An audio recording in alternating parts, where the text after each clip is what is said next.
Movie. Ready? There we are. Hi. Put the camera up. Hi, it's Dave. Hi. I finally have a camera crew. It's Kevin.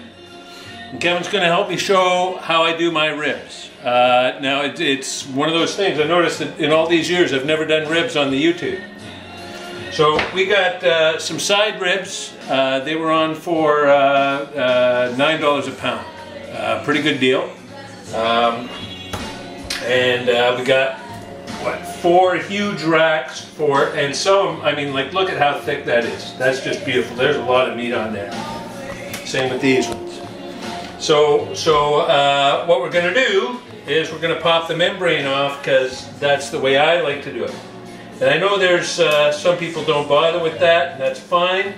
I think what the main difference is if people are doing competition ribs, they like to leave the membrane on, because if they overcook it a little bit, then it still has a little bit of a pull. So it still feels like it's got that pull of not being overcooked. Whereas for you and I, when we're cooking in the backyard, if we overcook them, people think, oh wow, it's fall off the bone good.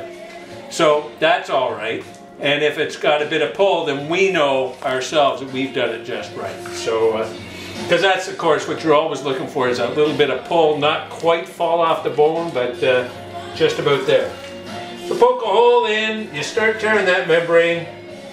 If you're lucky, it comes all in one piece. Of course, I'm not that lucky today. But you see how much fat's in there, and how much, and that's just gonna, as that releases, that's just gonna be lovely and good. So I'm gonna peel the membrane off all of these, then I'm gonna get my rub ready. So I'll show you how that goes in a second. Go ahead, press stop, Kev. Stop! Stop button menu! No, stop. Red button. Okay, and it's going. That's good.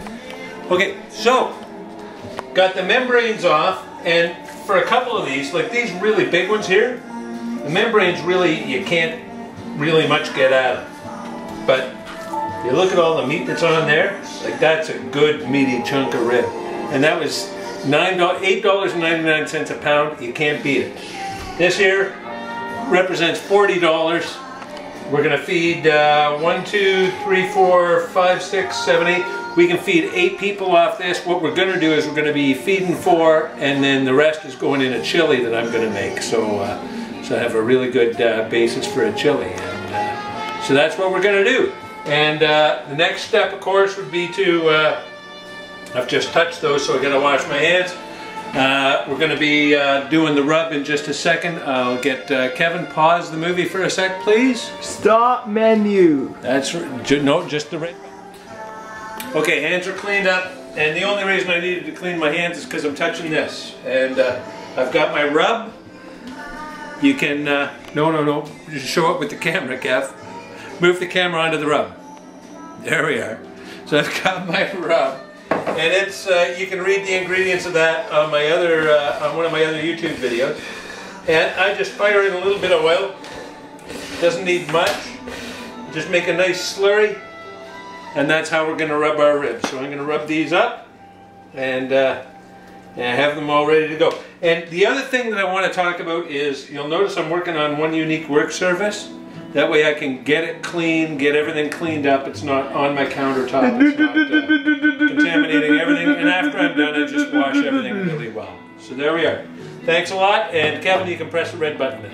There we are. It's working. Okay. It's working. Hi, how you doing? We got a cold, rainy day. Well, cool. It's what? It's about 10, 12 degrees. Setting up. Come on over here, Kev. We're setting up for indirect heat on, and on this is my char-griller Kamado, and to get this, what do they call it? Acorn. So I just stack my charcoal on the one side. I'm using chunk. You can do exactly the same thing with chips in foil. It absolutely does not make a difference. I just I happen to have these chunks of peach wood, so I'm going to smoke my ribs with some peach. So I've got a nice little bed. I set it up with the low heat, so I use my shaggy balls to set it up for low. I put a tray on here with foil around it, so as all the smoke is coming up, and I'm avoiding any direct heat, so I'm setting up as best I can for indirect heat. And then I'm gonna put a pan of water on right here, just to keep things from drying out too much. So that's the plan. And Kevin, if you hit the red button. Hit red button. Okay. So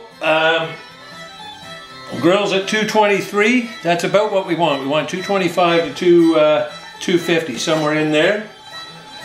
We've got our ribs are rubbed and ready to go. And it's one of those things that you're going to find it's as easy as falling off a log cooking ribs.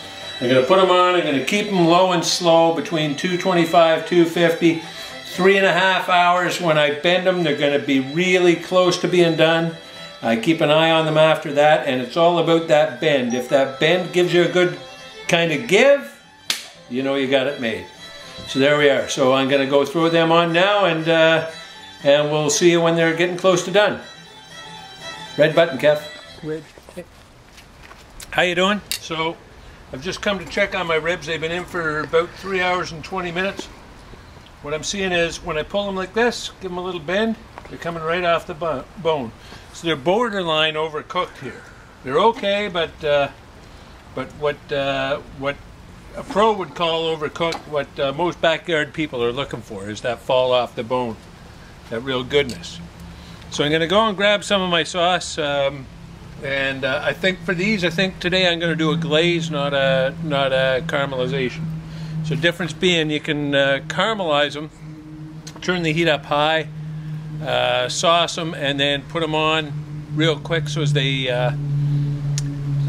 take on that darkened, sugary barbecue sauce. Really kind of whatever. But I'm gonna glaze these ones so as we get a kind of a softer bite to them. They don't have that same I don't know, hardness or whatever. So just as sweet, just a different way of sweetening them with the sauce. So there we are. Okay, and so I'm gonna caramelize these, and we'll show you the money shot in a little bit. Turn it off, red button. Okay, so we've done our glaze. You can see that they're just looking pretty awesome. And if I can find a piece that's bendable here, like well, you see how tender that is, and it's just about fall off the bone, which I know to purists they would say that that's a little overcooked. All my friends seem to think that that's just about perfect. Now the bonus on this one, as always, there's always one little piece that kind of just doesn't turn out perfect and uniform, and there it is. And usually, like, that's my favorite bit. And usually that would be for me, but this time I'm giving it to my cameraman, Kevin. Kevin, come and try it out and tell us how it is. Try that one out. Let's see you take a bite. And then you tell us, is it good? Oh. Well, what do you think? Good. It's really good? Yeah. Okay. Would you recommend it? No. Okay. So, you want to give me some? Thanks, buddy. Okay. So thanks for smoking in the backyard with Dave. That's ribs. Check out my other ones. I've got, what have I got? I got chicken, I got brisket, I got brining, I've got rub, I've got, I don't think I've done my sauce, but that'll be up soon. We'll talk to you soon. Take care. Thanks a lot. Bye.